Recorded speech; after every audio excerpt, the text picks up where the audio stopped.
going on to a recent lawsuit by the New York Attorney General could have far-ranging implications for crypto exchanges that trade Ether, or maybe not.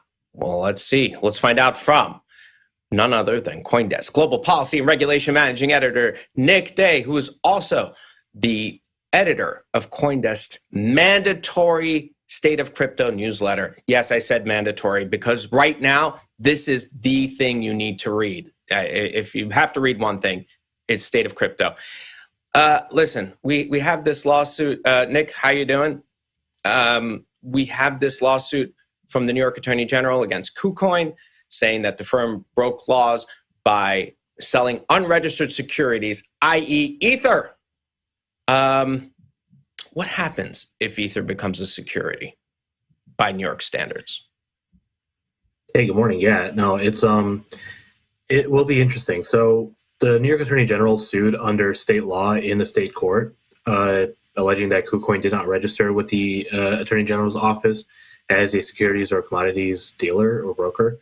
So the first thing to just keep in mind is like all of this is currently at the state level.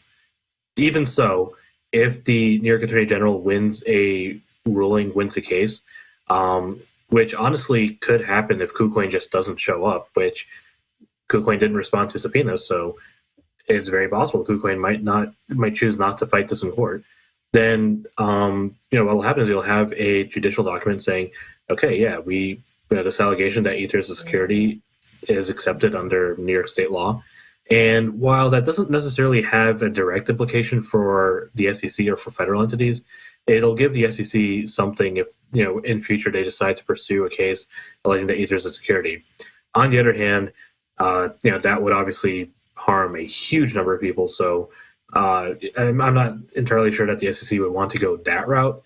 But just the fact that this is now in the air is a very interesting development, especially given there are other crypto exchanges in New York which already offer and list Ether for its customers. That's what I was just going to say. Why go after KuCoin when you have Coinbase, Bitstamp, and Gemini also offering Ether? Well, so the allegations against KuCoin specifically are that KuCoin's offering a number of products in New York that seem to violate securities laws. Other products include KuCoin Earn, which is an interest-bearing type of product. We've seen securities regulators, including New York, go after other similar types of Earn products. So that part, I think, is not a huge surprise. KuCoin in particular appears to have been subpoenaed and refused to respond to the subpoenas or show up for the subpoenas. So I'm not going to say that there was an easy target for the NYAG, but certainly to the point that if you've got a subpoena and you're ignoring it, a lawsuit is not going to be that far behind. So it might just have been the first unlicensed entity that has these kind of blatant products that clearly caught the NYAG's eye.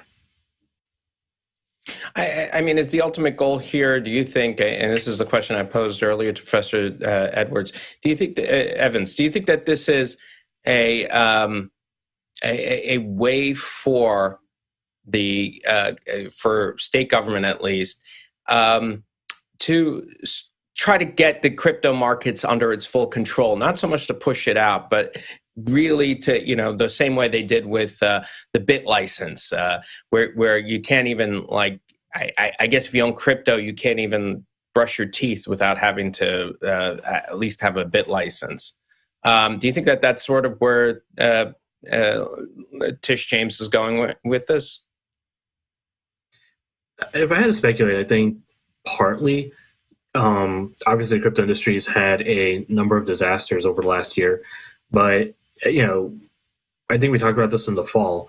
New York was one of the few states that FTX didn't really have a huge impact on consumers because a lot of FTX could not really access New York-based customers. So New York's got a lot that it has going for it in terms of consumer protections, whether or not the industry agrees with that. I think the KuCoin action might be just kind of part of that. If you have an unregistered exchange that is operating in New York and doing whatever, and you're concerned about it, then it seems logical that you'd want to, take legal action against it. What that will look like for, future lawsuits or future exchanges, is a little bit more of a mystery at this point, but certainly it just seems a little unprecedented just in terms of the specific allegations, and again, especially regarding to Ether. Yeah, and potentially see other states having very different opinions. For instance, Miami has embraced KuCoin, I believe, offers the Miami coin. And so you could have a problem with, states just having very different on different exchanges. All right, Nick, thanks so much for the update. That was CoinDesk Managing Editor of Global Policy and Regulation, Nick Day. Don't forget to sign up for State of Crypto newsletter on KuCoin.com.